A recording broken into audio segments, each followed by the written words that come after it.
al-hijab kí náà ń pè bẹ́ẹ̀ nínú èdè Lárúbáwá torí pé kálmà yẹn lafzun arabiyyun aw kalimatun arabiyya so lafzun yẹn gbólóhùn yẹn wọ́ọ̀dù yẹn arabic word ni bàyìdá utliqat tí wọ́n bá dákọ̀ rẹ̀ tí wọ́n gbé gbólóhùn jáde qad la yafhamu ma'naha al-amiyyu aw al-ajamiyyu alájàmí ẹni tí èsè elédè Lárúbáwá ó lè mọ̀ túmọ̀ rẹ̀ so yóò wá dá nubayyina lahum ma'nahu yani al-hijab aw ma'naha al-kalma kásàlàyé rẹ̀ fáwọn èèyàn bil arabiyya bil yorùbá yani bil lahjatina al-mahalliyya pẹ̀lú èdè wáyé so kó lè ṣàǹfààní fáwọn èèyàn ọlọ́run jówúlò fáwọn tá fẹ́ wí jówúlò fẹ́yìn tẹ́ fẹ́ gbọ́ jówúlò fáwọn obìnrin wa náà ọlá àti tóbi ọlọ́run náà àwọn nǹkan kan bẹ tí mo fẹ́ tò papọ̀ tí ó common nínú Lárúbáwá alákọ̀ọ́kọ́ wọn ni al-hijab wọ́ọ̀dù ni hijab nínú wọ́ọ̀dù tí ó tún ẹ̀ka ní ìnáyà sí òun ni kásàlàyé ń pa rẹ̀ òun ni al-khimar kí ni ń jẹ́ bẹ́ẹ̀ ẹ̀ka sàlàyé ń pa rẹ̀ náà nínú tó tún ẹ̀ka sàlàyé òun ni an-niqab ẹ̀rí pé gbogbo àwọn nǹkan wọ̀nyí níta àmọ́ gbọ́ ni wọ́n ní ìjábá sista ni wọ́n ní nìkọ́bá sista ni ẹlòmíín pé nìkọ́bíyà so nìkọ́bù nǹkan kan tó ti súnmọ́ wa létí bí ní tẹ́ máa gbọ́ lẹ́nu àwọn tí wọ́n kákéwù gan bóyá àwọn sisters nínú sunna tọ́lọ́ àti tànàbí sallallahu alayhi wa sallam so nìkọ́b ó súnmọ́ wa dáadáa hijab ẹ bá mi rán jáàbù mi ó sì pọ̀ nílẹ̀ Yorùbá yìí kí ni jẹ́ bẹ́ẹ̀ bẹ́ẹ̀ ni khimar himaru bida àwọn èèyàn tó mọ himaru ní kí ṣe himar wọ́n ti di himaru kẹ́tẹ́kẹ́tẹ́ nù himar al-hijab kí ni jẹ́ hijab ọ̀dà kakọ́kọ́ mọ̀ lugatan kí ni jẹ́ bẹ́ẹ̀ nínú èdè àwọn Lárúbáwá torí anything tó bá ti jẹ́ pé ó ti wọnú òfin Ọlọ́run tá a fẹ́ mú òfin rẹ̀ àwọn àfà wọ́n ti ó ti di dáàbò wọn dára jù ala an yu'arrifu anything tó bá ti wọnú tó bá ti wọnú sharia tí wọ́n bá fẹ́ máa divine rẹ̀ wọ́n máa divine lọ́nà méjì alákọ̀ọ́kọ́ wọ́n divine rẹ̀ ní divine definition al-lugha tani wọ́n divine rẹ̀ lọ́nà méjì alákọ̀ọ́kọ́ òun ni ta'rifun lughawi wọ́n divine yẹn kí ní jẹ́ bẹ̀ nínú èdè àwọn Lárúbáwá torí pé èdè Lárúbáwá yìí lọ́lọ́run fi Al-Qur'ani kalẹ̀ tó tọ́ bá fẹ́ mọ̀ nǹkan kan nípa anything nínú Lárúbáwá yìí yóò dá ká mọ̀ kí ní jẹ́ bẹ̀ lédè wọn so kí wọ́n ní jẹ́ al-hijab lédè àwọn Lárúbáwá kásẹ̀ tó wọnú sharia kún òfin Ọlọ́run gbogbo nǹkan tí sábà máa ń lò Ọlọ́run a máa lò ní ìlò báwọn elédè ṣe ń lò kì í ṣe pé yóò gbé ìdájọ́ rẹ̀ wá so hijab yìí jẹ́ àríkìníkà tí ń jẹ́ bẹ́ẹ̀ qabla al-islam islam tó dé ìyá àwọn Lárúbáwá jẹ́ kálmà yìí mawjuda fi masadiri lugha nínú àwọn tíra tó sọ èdè àwọn Lárúbáwá tó hafadha tó ṣe hifsu fún lughatul arabiyya jẹ́ àríwọ̀dù ìjẹ́ mbẹ́nu ẹ̀ tí ó fi kílẹ̀ sí wa pé ìjábù yóò kálmà mustahadatha so kálmà kan tẹ́gbẹ́ lẹ́yìn dídí ànábì náà gbé wá ṣe bẹ́ẹ̀ ni ọ̀yẹ̀ kámọ̀ ṣùgbọ́n tó ti bẹ́ẹ̀ kọ́rọ̀ má pọ̀ jù kí ni ń jẹ́ al-hijab kí ni definition táwọn àfáà fún ní èdè Lárúbáwá nínú èdè Lárúbáwá tó pé ọmọ Lárúbáwá tó lọlé kéwú tí ò lọlé kéwú tó bá ti dákọ̀ hijab ó ti mọ táwọn ń pè bẹ́ẹ̀ bí káléwé làpálàpá nísìn kìí ṣe léwé ló ti kọ́ yún ni kìí ṣe lé kéwú ló ti kọ́ gbogbo ọmọ Yorùbá tí má ti ń jẹ́ Yorùbá o ni wọ́n mọ̀ pé ewé kan bẹ tí wọ́n ń pè ní ewé làpálàpá àmọ́ Ọlọ́run sáà náà Lárúbáwá débi pé gbogbo nǹkan wọ̀nyí ni wọ́n ti kọ́lẹ̀ lọ́dọ̀ àwọn elédè tí ò sí ọmọ wa tí ọmọ kí ni jẹ́ hijab lọ́dọ̀ wọn ní ti ń jẹ́ bẹ́ẹ̀ òun ni asítùrù kí náà ń pè ní sítùrù òun ni téèyàn fi kọ́fà nǹkan àbí èèyàn fi kọ́fà ibìkan ó fi kọ́fà nǹkan ni àbí ó fi kọ́fà ibìkan òun náà ń pè ní sítùrù anything tó bá ti bo nǹkan lórí tó kọ́fà nǹkan mọ́lẹ̀ òun làwọn Lárúbáwá ń pè ní hijab nínú rẹ̀ wọ́n wà ní wa imra'atun mahjuba tó máa ní imra'atun mahjuba ìtumọ̀ ẹni pé obìnrin tó kọ́fà ara rẹ̀ li'annahu ọ̀rọ̀ lọ́gà ní sàlàyé fún yín o li'annahu torí pé hijabu yìí nítorí kọ́fà ara rẹ̀ yìí tí wọ́n ń pè ní hijabu nílé èdè àwọn Lárúbáwá yìí yamna'ul mushahada kò ní jẹ́ kéèyàn fojú rí nítorí wà níbi nítorí kọ́fà yẹn tí máa di nǹkan mọ́wọ́ mi báyìí nísìn mo ti di ọwọ́ yìí mo ti kọ́fà ọwọ́ yìí nísìn ń jẹ́ hijabu fún inú ọwọ́ mi ẹ̀yin tẹ́yìn wò mí ẹ̀ nírí tí ọ wà mẹ́ so èmi nìkan ní màá rí so kí ni iná ń pè ní hijab bóyá ó wá jẹ́ báwọn ni o àbí a fi kọ́fà lé àbá fi kọ́fà mọ́tò irú aṣọ táwọn lò fún mọ́tò náà hijab ni anything tí yẹn bá ti fi ń kọ́fà nǹkan tí ń mí ni àbí nǹkan tí ò mí òun náà ń pè ní hijab torí ẹ̀ qila lil bawwab àwọn gateman wọ́n máa pè wọ́n ní hajibu ẹni tí ń kọ́fà ilé tí ń dílé àwọn náà ń pè ní hajib tẹ kò ní jí ọ wọlé so ẹni tó dúró lójú ọ̀nà àwọn security man ni àwọn ní hijab fún ilé àwọn ní hijab fún company tí wọ́n ń sọ. àwọn bí ibaratin ukhra nítorí pé ní hijab òun ni ma hala bayna shay'ayn in tó dí gàgà tó dúró láàrin nǹkan méjì tó kọ́fà tó dúró láàrin nǹkan méjì nǹkan kan ni àgbẹ̀ nǹkan kan sí àárín rẹ̀ òun ni hijab irú tí àti mo mú dání nísìn so azal ghilaf cover page yìí hijab ni tí báyìí náà cover page yìí hijab lòun náà so méjèèjì kí ni wọ́n cover the main tira so mo kò yẹ wà nǹkan pè ní hijab yẹn n tí mo wí mo ṣe ara sọ yìí yé ẹsẹ rí fáwọn síbi tẹ́ ẹ ti rí ẹ̀yin náà ìsọmọ lárúbáwá tẹ́ ẹ̀ kan wí lágbárí fún wa ni gbogbo tí mo wí pátápátá agbárí mi kọ́ mo ti wí níbo láti rí kálọ̀wọ́ nù lisanul arab libni manzur àwọn dictionary àgbà nìyẹn gbogbo náà làmá mujalladi alákọ̀ọ́kọ́ page 298 kálọ̀wọ́ faslul ha alphabeti ha bẹ̀ láti bá definition tí mo ra fún yìí that same definition ń bẹnu tíra kátà ń pè ní al-misbahul munir fi gharib sharh al-kabir fún àfáàwà lè Ahmad al-Fayyumi a bá definition yìí nàbẹ́ tí wọ́n ń pè ní hijab nù òun ni tó kọ́fà tó dé nǹkan mọ́lẹ̀ tí ò jẹ́ àárí nǹkan gbogbo bí nǹkan ọba ṣe wò lérí òun náà a bá níbi volume 1 page 121 ẹlẹ́kẹta nínú tàbí bá definition yìí tí ń sọ̀rọ̀ nípa lugha nípa kí ni ìtumọ̀ wọ́ọ̀dù yìí lọ́dọ̀ àwọn elédè kí ni wọ́n máa ń lò fún àtúnbá nínú kitabu an-nihayati fi gharib al-hadith ti àfáàwà ibn al-Athir abambena bi idhnillahi ta'ala so eléyìí òní nípa lugha nìyẹn so kí ni ń jẹ́ bẹ́ẹ̀ lọ́dọ̀ àwọn tí wọ́n lédè so pé tí wọ́n ń pè bẹ́ẹ̀ o náà ń pè ní hijabu òun ni asitiru lọ́dọ̀ wọn tó ẹgbẹ́ tẹ́ bá ìzà ó ti lè kọ́ tí á zi alkalma so tí wọ́n bá fi dákọ̀ tí wọ́n pe gbólóhùn yìí síta tó bá jáde tẹ́nìkan tàlá fásọ bí ha ẹni tó lọ lé kéwú nu wọn ọ̀dẹ́ nu wọn ẹni tó gbọ́n nu wọn yóò ti mọ̀ pé gbígbà ká ní bàtà nísìn wọn ní ọmọ ilé ọmú bàtà wá kó wá lọ mú ìwà gbogbo Yorùbá ló mọ̀ so gbogbo àwọn lárúbá ni wọ́n mọ̀ pé essence of tó divine kan in loga nìyẹn lọ́dọ̀ àwọn elédè gangan àti ìgbé wọnú ṣẹ̀ríà o lọ́dọ̀ àwọn tọ́lọ́run sọ ẹ̀sìn yìí kalẹ̀ pẹ̀lú èdè wọn kí ni wọ́n ń pè torí ẹ̀ ló fi jẹ́ pé lizaman ala kulli mufassirin wa kulli muhaddithin wa kulli muftin anybody tó bá fẹ́ máa ṣe ìfìtáwù fáwọn èèyàn àbọ̀bẹ́dùn kó máa ṣe tafsiru fáwọn èèyàn ó fẹ́ máa sọ̀rọ̀ ẹ̀sìn fáwọn èèyàn àwọn àfa àlìzámà rẹ̀ wọ́n ní túláàsì lọ́jẹ́ an yata'allama mithluhu hadhihi al-lugha ọ̀rọ̀ yẹn ní fún tàbájú ẹ̀ tó bá fẹ́ máa tó Qur'an tó fẹ́ máa sọ̀rọ̀ ẹ̀sìn fáwọn èèyàn kọ́kọ́ nípa èdè yìí náà kọ́rọ̀ mọ́pọ̀ mẹ́wọ̀n ni kí wọ́n ní jẹ́ bẹ́ẹ̀ shar'an nínú èdè nínú ṣẹ̀ríà so ẹ̀rí pé tabawo náà Qur'an a máa rí Ọlọ́run lo bóyá náà bí méje àbí mọ́kànlá àbótóbẹ̀ àbí ojú bẹ́ẹ̀ lọ Ọlọ́run ti ń dákọ̀ hijab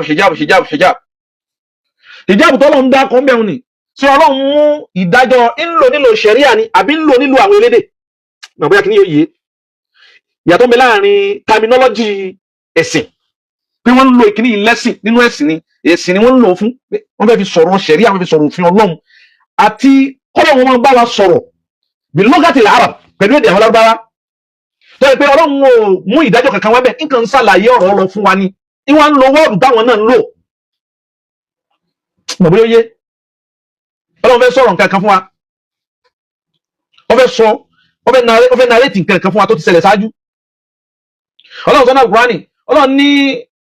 ọ̀pọ̀síbù ni kọ́wọ́n Ọlọ́run bá ẹnì kankan sọ̀rọ̀ nífẹ̀ẹ́ tètè illa an yukallimahu Allahu àyàfi kọ́lọ́run bá a sọ̀rọ̀ àǹtọ̀rí kìlì wáyì kọ́lọ́run bá a sọ pẹ̀lú pé yóò rí fíìlì nǹkan fún yóò ràn ń sẹ́ sí ni ìwọ̀n kà lọ ọba ní aw min wara'i hijabin àbí kọ́lọ́run ọmọ bá a sọ̀rọ̀ min wara'i hijabin kí nǹkan kan ló máa bẹ láàjọ dí gàgà láàrin òun àtọ́lọ́run àtẹni tóun bá sọ̀rọ̀ òun ọ̀ràn èèyàn sí kọ̀ọ̀rọ̀ Jibrilu sí ọlọ́run ara ẹni yukhatibuhu mubasharatan duna an yursila ila azal mursali ọlọ́run ẹni tọ́lọ́run ránṣẹ́ sí ọlọ́run ò fẹ́ rán Jibrilu sí ọlọ́run fẹ́ há tọ́ba rẹ̀ ọlọ́run fẹ́ bá ẹni tóun sọ̀rọ̀ gangan directly kò fẹ́ rán nìkan kan sí irú ẹ̀ lọ́sẹ̀ sáà Nábì Musa kò sí òǹgbìfọ̀ láàrin kò sí messenger kankan bayna Musa wa rabbihi pé ẹni tọ́lọ́run wá bọ́lọ̀ tí rẹ́jì bìrìlù sọ ń sí ọlọ́run rárá ọlọ́run máa ń pe pé yóò pe Musa ni pé wá bá mi so èyí tọ́lọ́run sọ pé mi wàrà ìhìjábìn ọlọ́run máa bá a sọ̀rọ̀ mi wàrà ìgbà tọ́lọ́run tí Musa wá débẹ̀ tán tí Musa wá rí ọlọ́run fètè báyìí kò rí yóò kàn máa gbọ́hùn ọlọ́run ni so ọlọ́run ò fira rẹ̀ hàn so n ti ń bẹ láàrin Musa àti ọlọ́run náà ń pè ní hijab òun náà mo sàlàyé lẹ́ẹ̀kan yẹn so pé gíláàfù yìí kọ́fà yìí náà àwọn náà ń jẹ́ hijab fún ìwé yìí so ọlọ́run ọba Musa sọ̀rọ̀ mubasharatan direct báyìí kò sì rán Jibrilu sí ṣùgbọ́n kí ọlọ́run wá ń ṣe sí olúwa mi ló wà ń bí lápèjúwe ìlà ìlímọ́sálù àlà kó lè yé ni ọlọ́run ò ṣe ṣàpèjúwe ọlọ́run ló wà ń bí lápèjúwe lẹ́gbẹ̀ẹ́ bí Musa ló wà ń bí so ọlọ́run wá fi nǹkan kan sí àárín yìí tó dàbí tírà yìí tí ń bẹ bayna Musa wa rabbihi so ọlọ́run àkàràmà Musa ọlọ́run sàpẹ́lẹ̀ Musa débi pé ó yòǹbó rẹ̀ pé kallama Allahu Musa taklima ọlọ́run bá Musa sọ̀rọ̀ directly ni so kọ́ lọ́mọ pọ̀jù so tọ́lọ̀ máa ń narẹ́ tí ń sẹ́yọ́ gbogbo àwọn àyàmọ́ kọ̀ọ̀kànlá tí wọ́n rí fáà sí un pé ẹ mú wà níbi tọ́lọ́run ti lo hijab fún bíborí obìnrin ká máa borí ẹ mú wá wọ́ọ̀dù nì kí n lò kí n kàn wí níwí tí ó rọrùn púpọ̀ òun ni pé kì í ṣe wọ́ọ̀dù mo sọ èdè tí mo fẹ́ lò ní o so kì í ṣe wọ́ọ̀dù onímọ̀ lápèjúwe tí ma tó ní nǹkan mi absatu min hada lasta'maltuhu so òun ni ìbá lò ṣùgbọ́n kó lè yí àwọn èèyàn òun ni pé nínú òfin ọlọ́run tọ́lọ́run bá ń bá gbogbo ibi tán ti sọ̀rọ̀ ní ọlọ́run ń sọ̀rọ̀ ní ń ṣàlàyé nǹkan lọ ní ń sọ̀rọ̀ lọ ń narètì ọ̀rọ̀ fún wa nígbà tí ẹ̀ ń pàtàkì fún yàn nǹkan báyìí ṣẹlẹ̀ nǹkan báyìí ṣẹlẹ̀ so olúwa ní baynahuma hijabun baynahuma ọlọ́run sọ̀rọ̀ ń pa omi kan nígbà tó wá débẹ̀ wá ní baynahuma ń bẹ láàrin omi méjèèjì hijabun nǹkan kan tó dì nǹkan tó wà láàrin nǹkan méjèèjì náà ń pè ní hijab ọlọ́run sọ̀rọ̀ tiẹ̀ lọ ní níbi gbogbo àwọn ibi tá à ń dákọ̀ yìí ọlọ́run ò sọ̀rọ̀ òfin ṣẹ̀ríà wíwọ ìjáàbù mẹ́ ọ̀sọ́ so àmọ́ káyọ̀ yọmọ pọ̀ kí ni ń jẹ́ bẹ́ẹ̀ fi ṣàrà yàní ṣàrà kí ni ń jẹ́ bẹ́ẹ̀ nù ṣẹ̀ríà tabati nínú nǹkan nínú ṣẹ̀ríà òní kí ni ìdájọ́ nǹkan yìí kí ni definition nǹkan yìí nínú ṣẹ̀ríà tàbá bẹ́ẹ̀ define yẹn in ṣẹ̀ríà way gàgá ẹ̀sìn wọn ajílù fún gàgá tàbá bẹ́ẹ̀ define yẹn àti define yẹn in lọ́gà ẹjọ́ define ní ṣẹ̀ríà nínú ṣẹ̀ríà tàrífù oríṣiríṣi làwọn afáàmà kó lẹ tàrífù ní akthara min mi'a ọ̀pọ̀ lé lọ́ndrẹ́ndì mo kàn mú bí mẹ́ta mẹ́pẹ́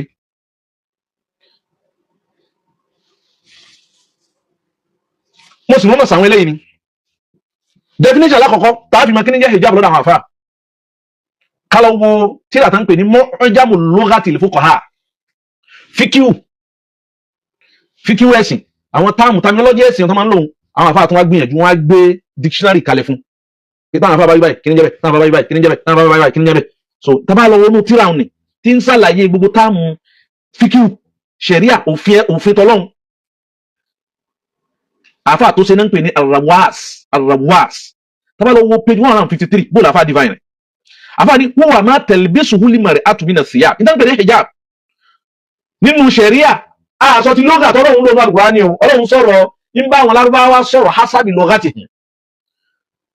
ń bá wọn sọ̀rọ̀ ọ̀dà kọkù mọ́fin jáde kò sẹ́ni tí ní gbogbo tọ́lọ́run ti lo hijab bí ọ̀nà méjèèjì yẹn nínú Al-Qur'ani kò sí ibi tọ́lọ́run ti ń sọ̀rọ̀ pa òfin bẹ́ẹ̀ ara ọlọ́run kan bí ìgbà tọ́lọ́run ní inna a'tainaka al-kawthar afún olórí tọ́pọ̀ ìsájà rabbuka ìsájà nasrullahi wal fath bóri àwọn ọlọ́run bá dé yìí la fi Quraysh ọlọ́run kan sọ̀rọ̀ lọ so hijab náà lọ́lọ́run ó lò nítorí pé hijab ni ntọ́lọ́run bá wọn sọ kò wọ́n mọ́ òfin ẹ̀sìn rárá mà bó ti yé báwọn ni so náà bóòlù àbá yìí define rẹ̀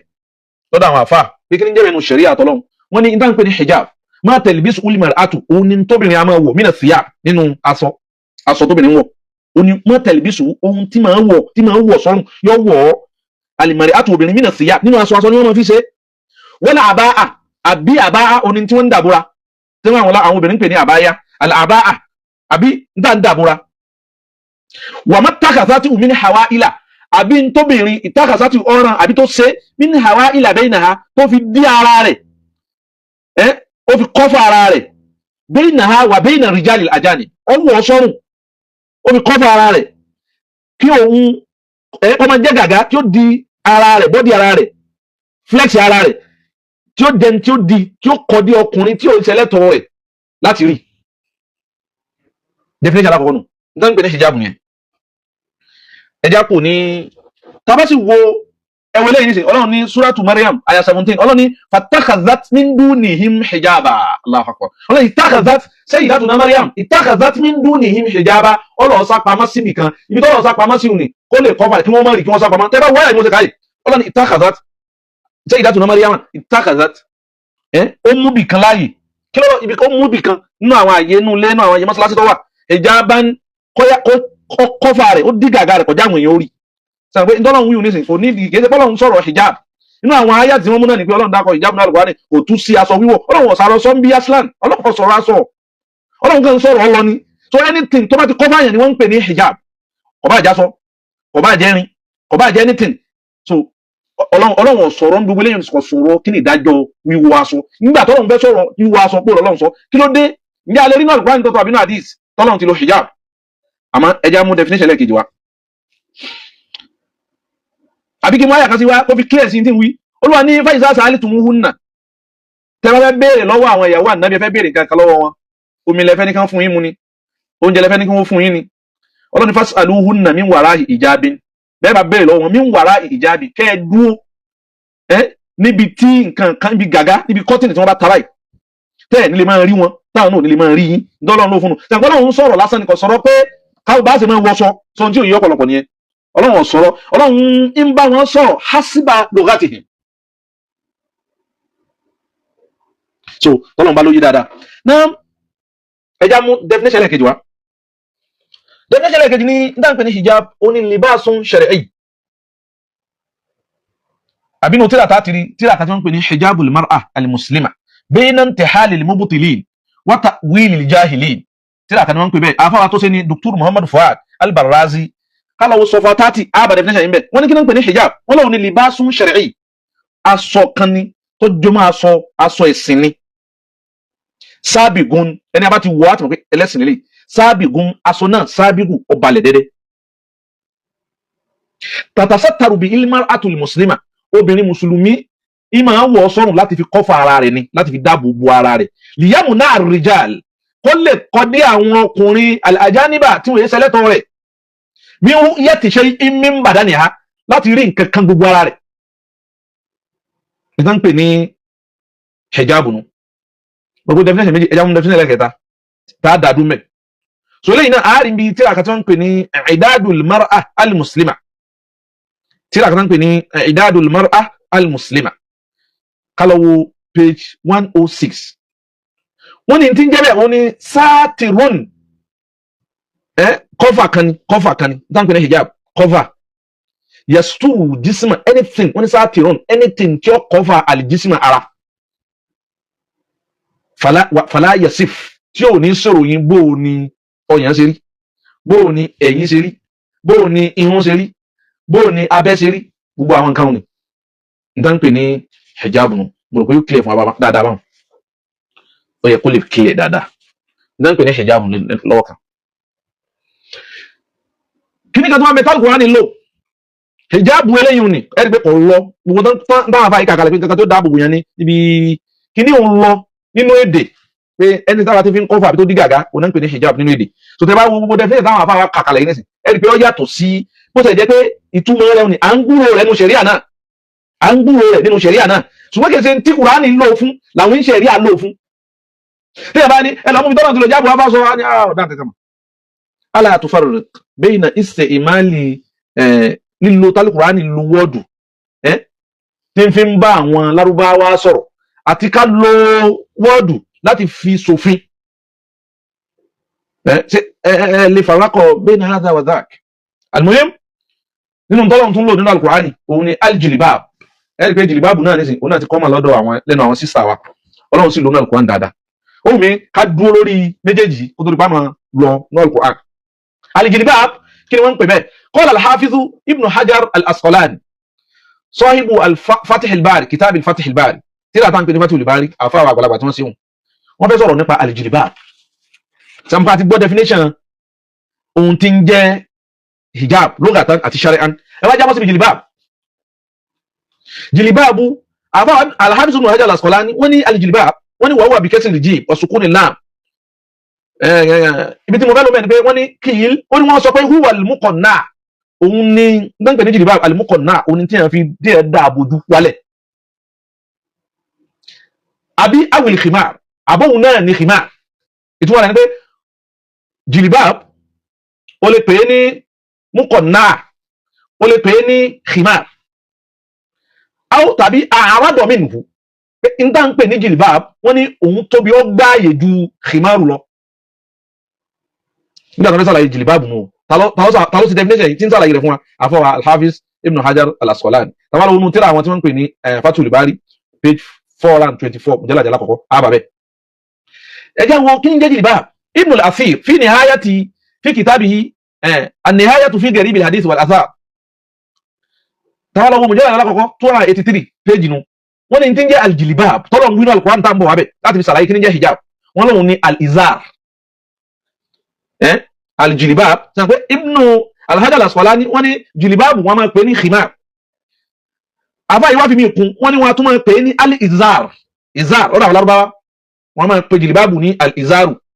wọ́n ní wọ́n tún máa pè ní ar-rida'u wọ́n tún máa pè ní rida ẹlòmílẹ̀ ní abẹ́rẹ́ àwọn pè lọ́dọ̀ àwa táwa jẹ́ àjàmí yùnú so ṣùgbọ́n lọ́dọ̀ àwọn Lárúbáwá wọ́n ní synonyms làwọn kìíní wọ́n lè pè ní jilbab wọ́n lè pè ní khimar wọ́n lè pè ní izar wọ́n lè pè ní rida wọ́n sì máa ń pè ní al-mulhafa kí náà ń pè ní mulhafa ní anything tí a máa ń dàbúra marhaban bika akhi al-karim bilal al-ilm marhaban bik now Ibn Athir onísọ̀rọ̀ ó ní wákìí wọ́n tó wọ́n sọ pé huwa al-muqanna òun náà tó ń pè ní muqanna náà bí al-Hafiz Ibn Hajar al-Asqalani bí wọ́n ṣe wí wọ́n ní àtúmọ̀ ẹjẹ́ bẹ́ẹ̀ wọ́n ní tughatti bi al-mar'atu ra'saha tóbìnrin yóò fi bo orí rẹ̀ wa dhahraha àti gbogbo ara rẹ̀ wa sadraha tó sì gbogbo àyà rẹ̀ wọ́n ní tí wọ́n ń pè ní jìlìbáàbù nù mo gbọ́n náà yé al-Imam an-Nawawi alayhi rahmatullah àwọn náà àgbọ̀dọ̀ wọ́n sọ tí wọ́n wí Imam Nawawi àwọn náà ní tí wọ́n ń pè ní jìlìbáàbù wọ́n huwa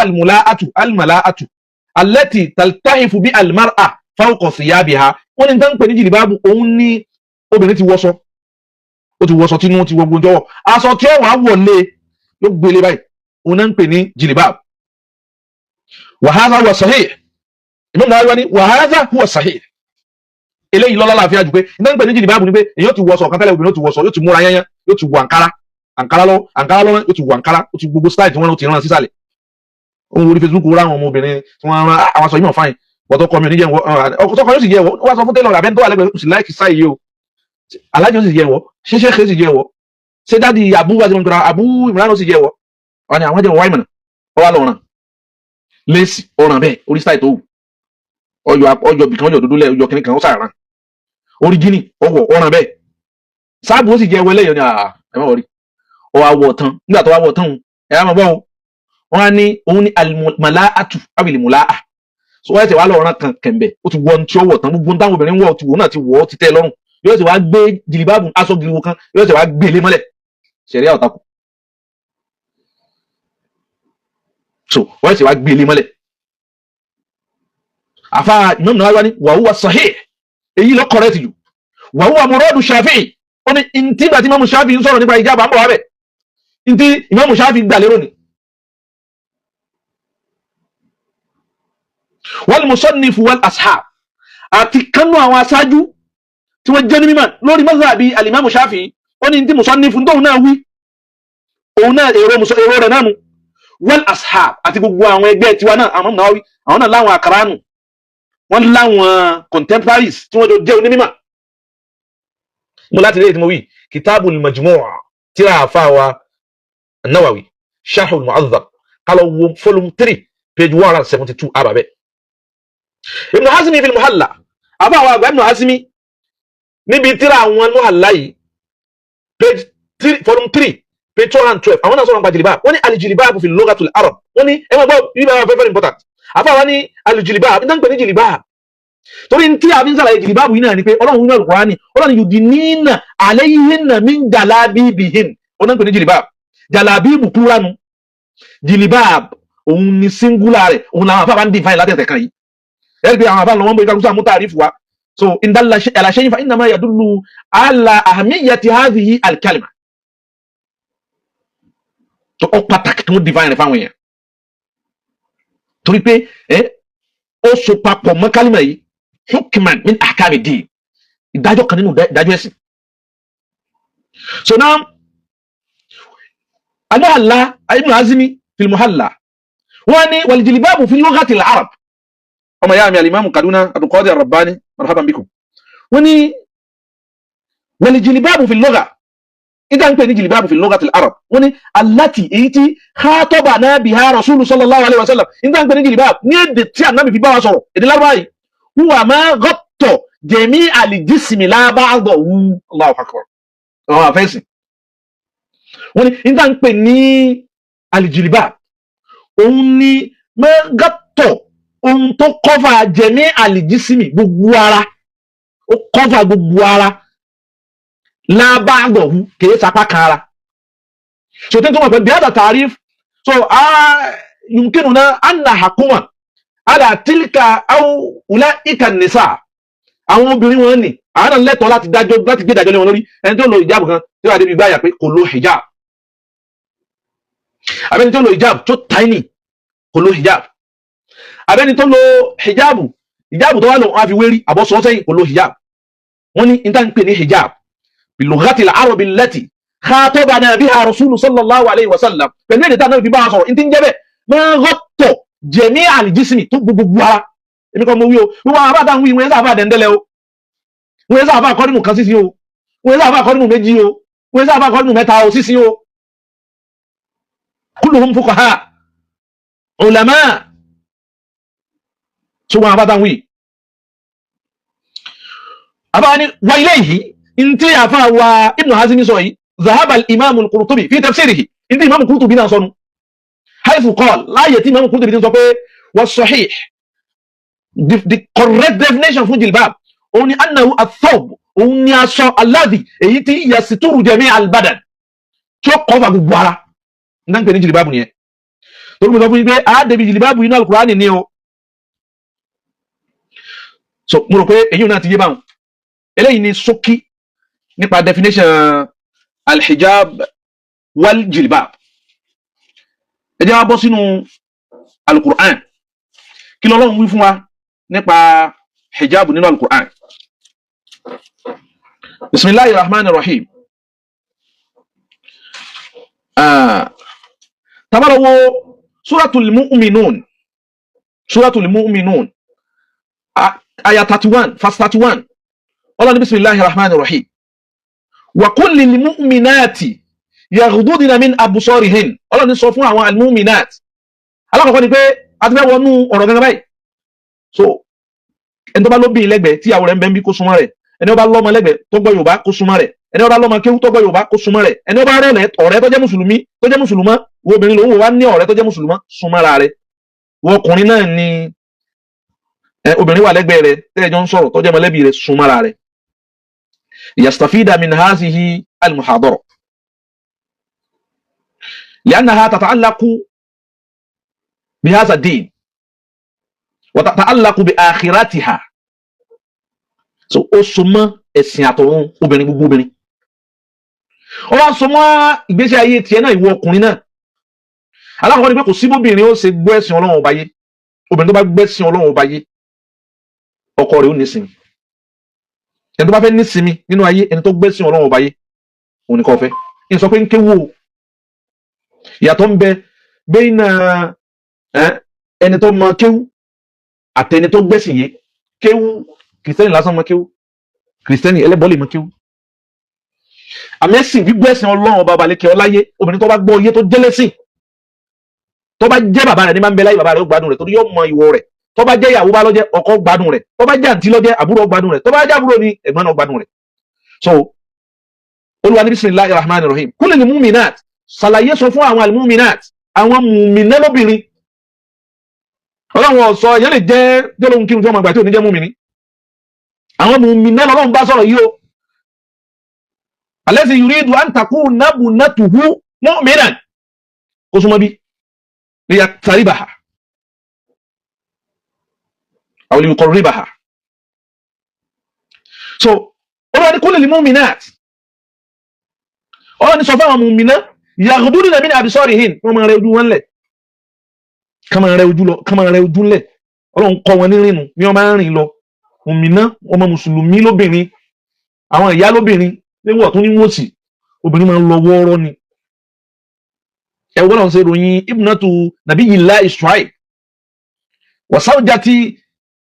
nabiyillahi Musa alayhi salatu wassalam Ọlọ́run ròyìn tàbí arábìnrin náà tẹ̀mùsí alásèhìyà ń lọ wọ́ọ́rọ́wọ́ obìnrin gidi bí ó ti máa lọ́nu wọ́n máa yanu máa rúgbẹ́ mọ̀dá kalẹ́ mọ̀dá àbà níwèé sí mu kò sínú wa mùmínà Ọlọ́run yaghdudna min absarihin wọ́n máa lọ wọ́ọ́rọ́wọ́ ni olùwàwá ní wa yahfazna furujahun tí wọ́n sì ṣọ́ abẹ́ wọn kìí ṣe pé kí nǹkan wọn wọ abẹ́ wọn lásán Ọlọ́run ní kí wọ́n ṣọ́ mbẹ́ kí wọ́n ṣọ́ gbogbo tí ń jẹ́ abẹ́ wọn àtẹ̀yìn àti wájú kan ṣọ́ wájú kí nǹkan tí èsẹ̀ tọrọ mọ́ ọ̀bẹ̀ kí wọ́n ṣọ́ ẹ̀yìn náà ibi tó dúró lónìí táwọn obìnrin wọ́n kọ máìkì wọ́n kọ̀yìn síbi fóònù wọ́n máa gbọ̀n díẹ̀ báyìí ibi táwọn lọ ni Ọlọ́run ní wala yubdina zinatahun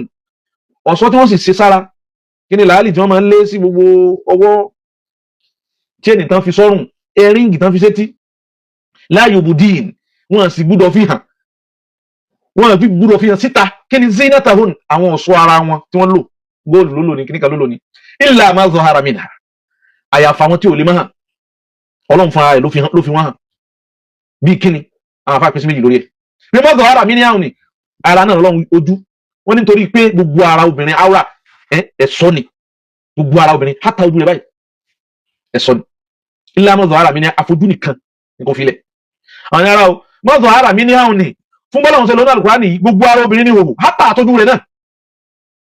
ma zahara minha tọ́lọ́run wá ń wíwù ní Ọlọ́run láwọn zina tó ṣe síta aṣọ rẹ̀ wọ́n bá design rẹ̀ sí bákan bákan wọn zahara minha nù kó dáwọn afá kan ṣùgbọ́n alayhi jumhurul ulama èyí táwọn afá kọ́ jù lórí ẹ̀ táwọn náà sì wà pẹ̀lú wọn òun náà ní pójú yìí laysa bi zina kìí ṣe zina tọ́lọ́run wínú ó lè yọjú lẹ̀ ó sì lè yọ ọwọ́ lẹ̀ wọ́n ní tọ́lọ́run wínú torí àlọ́ fi jẹ́ pé obìnrin tó bá ti lu imú ó lu imú rẹ̀ báyìí gbogbo obìnrin tó ń gbọ́ yìí tó bá ti lu imú tó bá fi lè mú ọ lu imú tó ti kílẹ̀ ń tìbọ̀ nínú ń pé bẹ́ẹ̀ máa ń tìbọ̀ tó bá ti lu imú tó ti fi chain sí àbí nǹkan kan tẹ́ máa ń fi sí wọn kò lẹ́tọ̀ọ́ láti ṣe ojú rẹ̀ mọ́ kọfà rẹ̀ torí ó ti ṣe zina ó ti sọ̀sọ́ obìnrin tó bá ti pancake ojú rẹ̀ qawlan wahidan la yajuzu laha an yubdiyaha linnas kò gbọ́dọ̀ fi hàn àwọn èèyàn mọ́ kò gbọ́dọ̀ fi hàn àwọn èèyàn ó ti pancake ojú tó ti di ọ̀ṣọ́ ó ti fi ń pè àwọn èèyàn ó ń call attention àwọn èèyàn ọkùnrin pẹ̀lú gbogbo ń tọ́ pancake ojú ni waliyadribna bi khumurihinna ala juyubihin bí táwọn lọ ni ara rẹ̀ ni ọlọ́run liyadribna kí wọ́n yà jùlẹ̀ o bí Ibn Kathir ṣe tú wọ́n liyulqin kí wọ́n yà jùlẹ̀ látòkè kí ni bí khumurihinna khimaru wọn kí wọ́n jẹ́ wá látòkè liyadribna kí wọ́n yà jùlẹ̀ látòkè bí khumurihinna hijabu wọn khimaru wọn ala juyubihin ó dé gbogbo ìgbáyà wọn wala yubdin wọn àti gbúdọ̀ fi hàn Ọlọ́run tó wá dá padà kẹ́ẹ̀fì mọ́bí tó tóbi dé la yubdin wọn à gbúdọ̀ fi hàn láìláì zinatahun ọ̀ṣọ́ wọn illa li bu'ulatihin àìfà ọkọ wọn nìkan àyà kan ní ẹjá wọ àyà mi suratul Ahzab àyà 59 Ọlọ́run ní bismillahir rahmanir rahim Ọlọ́run yá ayyuhan nabiyyu Ọlọ́run ní nàbì kul paláṣẹ li azwajika àwọn ìyàwó àwọn láṣẹ sáwọn nìkan ní Ọlọ́run yára wa banatik àtàwọn ọmọ rẹ̀ lóbìnrin ìyàwó ànábì gbogbo àwọn ìyàwó sí ìyàwó ànábì àṣẹ tọ́lọ́run fẹ́ pa kò tí ì kàn wọ́n torí wọ́n sí ìyàwó ànábì àwọn ìyàwó ànábì mọ́kànlá àwọn Ọlọ́run bá wí ọ̀kan yá tiẹ̀ ọ̀kan yá tèmi náà so last wọ́n sí nínú àwọn ìyàwó ànábì ọ̀rọ̀ wà bá náà tíkà tó pa láṣẹ àṣẹ ní túláàsì ni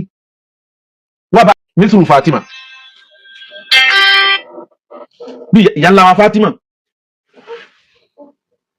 tàbí kílódé ń pè mí directly mo ń ṣe program lọ ti da program lọ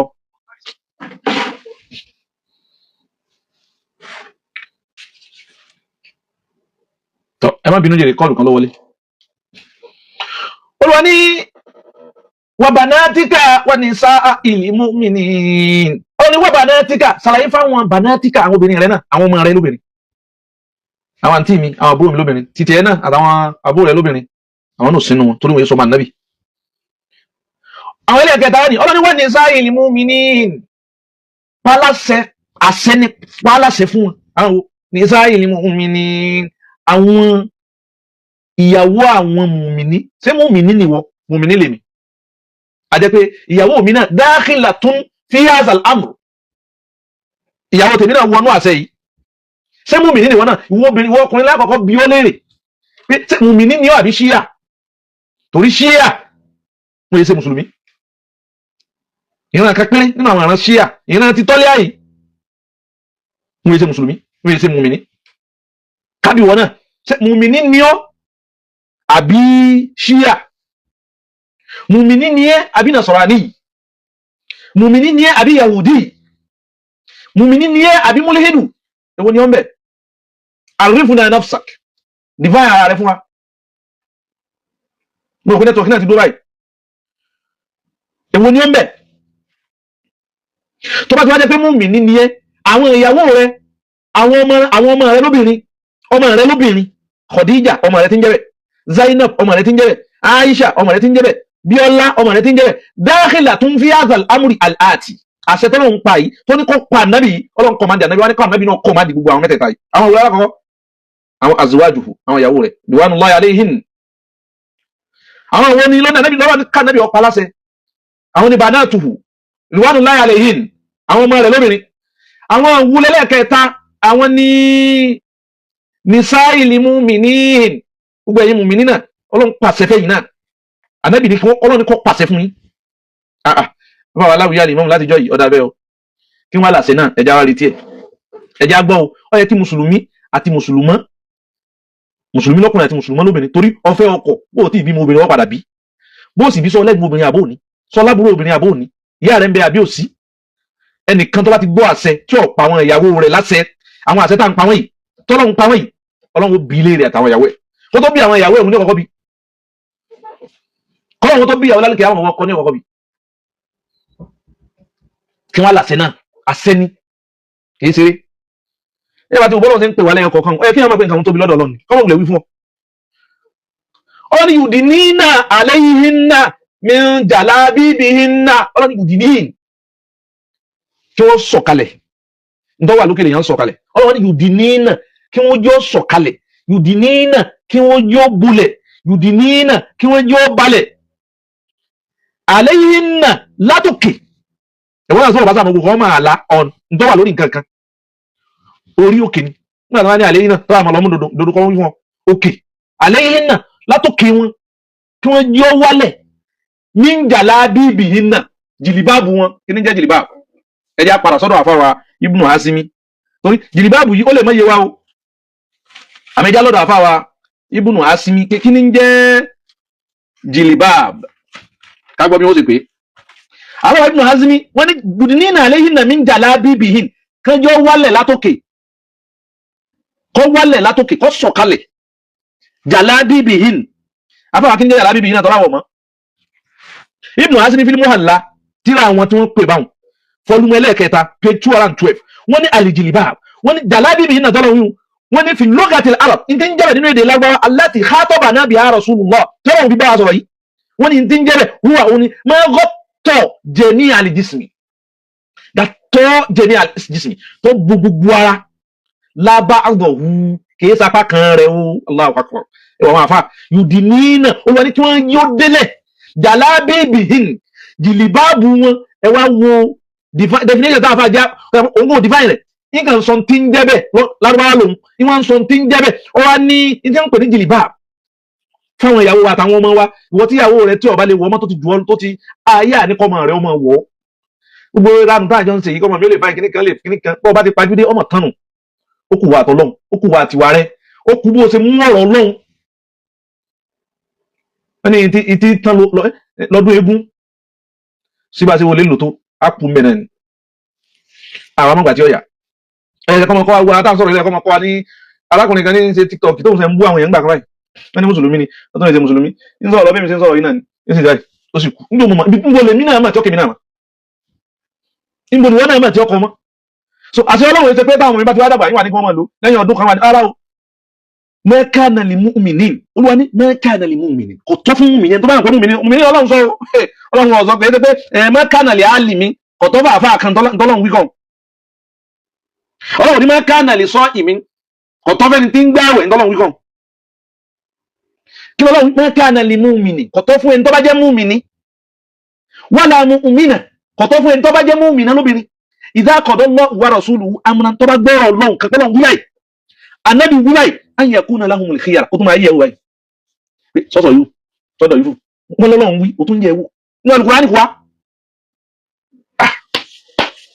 ajaban li amri haula'i al-muslimin al-mudda'una lil-'ilm alladhina yarawna anfusahum ala ru'usi an-nas bitakaburihim wa tajabburihim wa qistan mimma utu min hadha ad-din ndí ẹ̀dẹ́ kálukú mọ̀ ó sì wá di nǹkan kínkan ala nutabbiq ma nuzzila alayna wa nad'u an-nasa ilayhi kọ́dà ká mọ́ ti lágbára àti lé sí àwa ayá pè àwọn èèyàn sílẹ̀ ayá bẹ̀rù Ọlọ́run ayá fẹ̀ sí ibi tọ́rọ ọba fi sí ọba lẹ́kẹ́ ọlá jalla shanuhu ala yadhunnu ulaika annahum mab'uthun li yawmin 'azim yawma yaqumu an-nasu li rabbil alamin Allahu akbar ó ní ala yadhunnu ulaika annahum mab'uthun àwọn tó ń sí àwọn èèyàn lọ́nà yìí bí hadhihi al-fatawa al-khariba fatawa tí ń dẹ̀ sínú yìí ala yadhunnu ulaika ó ní ẹ̀yà fáwọn yìí èèyàn máa kéwọ̀n yìí ẹ̀yin ọ̀rẹ́ wa ẹ dáfàárẹ̀ wọ ni ẹ sì máa àwọn tẹ́ kúkú ń dìfẹ́ǹdì yìí lórí aburú àwọn kan wọ́n bí kó wá mọ́ bábẹ́ àwọn kan ní ìyá yẹn mọ̀ ìyá yín àwọn kan làwọn ẹgbẹ́ yẹn mọ̀ wọ́n tó bá jẹ́ ìyá yín ńkọ́ tó bá jẹ́ bàbá yín ńkọ́ ṣe ti gbọ́ bí tí ọmọ ti bá bàbá rẹ̀ wọ́n sàrẹ́ rí kò sí bó bá dijọ́ tí o tó há sábò wahdak ó ṣe tí o níwọ̀n nìkan wọ́n dà ọ́ ila rabbik yawma idhin wahdak àwọn màláíkà máa dà ọ́ níwọ̀n nìkan summa tadkhul imma an-nara wa imma al-jannata wahdak níwọ̀n náà wọ́n dà wọ́n ni ọjọ́ náà yafiru al-mar'u min akhihi wọ́n dẹ̀ ń dìfẹ́ǹdì yìí ọmọ ní kápá kíníkà fún yìí olùwàní ala yadhunnu ulaika annahum mab'uthun àwọn gbogbo àwọn wọ̀nyí gbogbo àwọn àfáwọn yìí gbogbo àwọn àwọn ọmọ kéwú ayé àtẹ̀mí náà àṣẹ ẹ̀rọ pé annahum yub'athun á kú ó gbé wa dìde jọ kan olùwàní li yawmin 'azim ọjọ́ tó tóbi yóò sírú ẹ̀ oyún ọjọ́ wọ́n sì náà bí oyún ọjọ́ yawma yaqumu an-nasu li rabbil alamin lọ́jọ́ tí gbogbo ayé ó dìde li rabbil alamin láti pàdé ọba tó sírú ẹ̀ ọba gbogbo ayé ọjà bẹ̀rẹ̀ ọjọ́ náà àǹfààní tí ń jẹ́bẹ̀ òun ni máa ghatta jami' al-jasad aw al-jismi la ba'dahu nítorí wà mí ń pè ní jìlìbáàbù nu alladhi amara rasulu sallallahu alayhi wa sallam an ya'mura bihi zawjatihi wa banatihi wa nisa' al-mu'minin bi an yartadinaha níta Ànábì tọ́lọ̀ ní kí wọ́n máa wọ̀ òun al-jilbab kí ló ń pè ní jilbab Ibn Hajar al-Asqalani ó ní òun náà ní al-khimar jilbab ó lóun náà ní al-khimar àfáwà Ibn al-Asir wọ́n ní tí ń jẹ́rẹ̀ òun náà àti jẹ́rẹ̀ jilbab òun náà ní al-izar wal-rida' wal-hijab kullu hadhihi al-kalimat mutaradifat synonyms ni wọ́n tó bá wù ọ́ sammi jilbaban wa in aradta sammi hijaban wa in aradta sammi khimaran izaran ridaan ila ghayri dhalika min al-mustalahat al-mutabayyina allati dalalatuha kulluha wahida aw madluluha gbogbo tó gbogbo ìtumọ̀ kan náà ní túmọ̀ lọ́dọ̀ tí wọ́n sìn àwọn alewe làpálàpá lọ́dọ̀ àwọn kan wọ́n lewe botu jẹ lọ́dọ̀ àwọn kan wọ́n tún pé ní nǹkan míì tó yẹ kí gbogbo ẹ̀ náà tẹ́ bá lọ́dọ̀ ara Ogun State lọ́mọ yẹ botu jẹ làpálàpá náà lọ́mọ wa ó bá débi báyìí àwọn ọlọ́mọ làpálàpá òun àwọn ọlọ́mọ bẹ́ẹ̀ làwọn orúkọ míì bó ti rí nù Olúwa ní yudinina alayhinna min jalabibihin Allahu akbar ẹ̀wọ̀n agbá o dhalik adina an yu'rafna wala yudhayn èyí tọ́lọ̀ ní kí wọ́n máa lò ẹ máa lo hijab ẹ máa lo jilbab èyí tí kíni alákọ̀ọ́kọ́ li'annahu ibada لأن لبسه wíwọ̀ jìlìbáàbù tọ́lọ̀ wù ní ibadatun la ghayr ẹ̀sìn ni ẹgbẹ́ lọ kírun sí tọ́lọ̀ ní àmọ́ lọ kírun kọ̀kọ́ lọ́lọ́run fi ní kul lil mu'minat àwọn mùmìnà ní kọ́ wí fún o wọ́n tó bá ti mọ̀ pé ọkàn kírun ní ẹsẹ̀ mùmìnà àbọ̀ wí ọmọdà sí wa mùmìnà ọlọ́run bá wí ọlọ́run yíyan ó yẹ àwọn tó ń bá wí àtẹ́bùkẹ́ ti wá kírun gan ọlọ́run bá wí sọta bá dáhùn kátàbá ní ìjáàbù sínú ẹ̀sìn ẹ má dáhùn àwọn ẹsẹ̀ mùmìnà àwọn ìyàwó ẹsẹ̀ mùmìnà àwọn ilé ẹsẹ̀ mùmìnì wọ́n ń kírun wọ́n ń gbáwẹ̀ anábì wí bẹ́ẹ̀ ìyẹn lè máa kírun ìyẹn lè máa gbáwẹ̀ ẹ lè lọ hajj máa dá àlíká kìí ṣe mùmìnì. àwọn tọ́lọ̀ ń bá wí tó kà wá lára kò làwọn mùmìnì táwọn ìyàwó wa ń jẹ́ mùmìnà lórí eléyìí náà àwọn àyà tìǹù wọn fẹ́ máa wọn àhàdísù náà wá tí ó jẹ́ àmọ̀ pé kíní ń bẹ nú ẹ̀sìn àbí òsínú ẹ̀sìn ìní sọ púpọ̀ jù máa ń lọ. an Safiyyata binti Shayba anna Aisha radiyallahu anha ìkànnù àwọn tábíà aljalila àwọn ọmọ kéwú tọ́jẹ́ tábíà ọmọ kéwú Sayyidatuna Aisha lóbìnrin òun lọ́gbàdì sí wa kanat taqul wọ́n Aisha jẹ́ tí máa ń sọ fáwọn pé lamma nazalat hadhihi al-aya alákọ̀ọ́kọ́ tá àkọ́kọ́ kàwọn ní suratul mu'minun nígbà táyà ń sọ̀kalẹ̀ wal yadribuna bi khumurihin ala juyubihin li yadribuna kí wọ́n jọ wálẹ̀ o bi khumurihin àwọn ìdàborí wọn ẹni tètè máa ń dàborí náà ń pè ní khimar ala juyubihin kí wọ́n dégbà àyà wọn kọ́ balẹ̀. Aisha nígbà táyà náà sọ̀kalẹ̀ ó ní akhadhna uzrahun ọlọ́run òríru àwọn obìnrin ànsáàrù o òun òríru wọn rí o òun òríru àwọn obìnrin Ìlọrin yìí rí o òun òríru àwọn obìnrin alùsùnà yìí rí o nígbà táyà yìí sọ̀kalẹ̀ akhadhna uzrahunna wọ́n sì mú àwọn ọ̀rọ̀ wọn àwọn ọ̀rọ̀ ìwọ́n náà ró tẹ́lẹ̀ àwọn ọ̀rọ̀ wọn wọ́n sì rìn lórí ìkọ́ báyìí fọ́ṣà kọ́kìnà ha wọ́n sì ń ya ayà yìí sọ̀kalẹ̀ wọ́n sì ń ya wọ́n ń ya min qibali al-hawashi wọ́n ń ya láti ibi ìsàlẹ̀ ẹ̀rọ aráàlú wọn mọ́ra báyìí ibi ìsàlẹ̀ ẹ̀rọ hawashi فاختمرنا بها وسن تيبون وسن صادي خمار الله اكبر اختمرنا بها وسن صادي خمار لا كنا ولا تري حديث تاكاي بينو صحيح البخاري حديث 4759 ابابه والنسائي في السنن بينو سنن النسائي في السنن الكبرى اباني حديث 1299 والحاكم ابانو ترى فاق الحاكم 3500 حديثي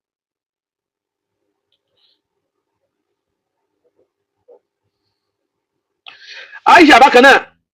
nígbà mi radiyallahu anha qalat Aisha ní kana rukubanu táwọn bá ń jáde táwọn lọ bì kan wọ́n lójú ogun ni àbí wọ́n lọ́jà wọ́n sá jáde nílé kana rukuban àwọn tí wọ́n gun nǹkan yamuruna bina wọ́n máa kọjá lẹ́gbẹ̀ẹ́ wa àwọn arìn àwọn gun nǹkan wa nahnu ma'a rasulillahi muhrimat táwa sì wà ní ẹgbẹ́ Ànábì sallallahu alayhi wa sallam fa idha hadhaw bina tí wọ́n bá ti wá dẹ̀bẹ̀ wa asda láti ihdana jilibabaha jilibab lóró Imam Sakiruddin oníwà pẹ̀lẹ́ wọ́n ní uzkur lana ayatan láti ẹ má bínú torí irú tí ẹgbẹ́ wáyìí mi mọ àníyàn yín lórí ẹ̀ ṣùgbọ́n tí ń dá yín lọ bóyá pẹ́ dé اذكر لنا آية ما بيقول ما بيتبين اذكر لنا آية أيوة التي كما ذكر الله فيها كلمة الحجاب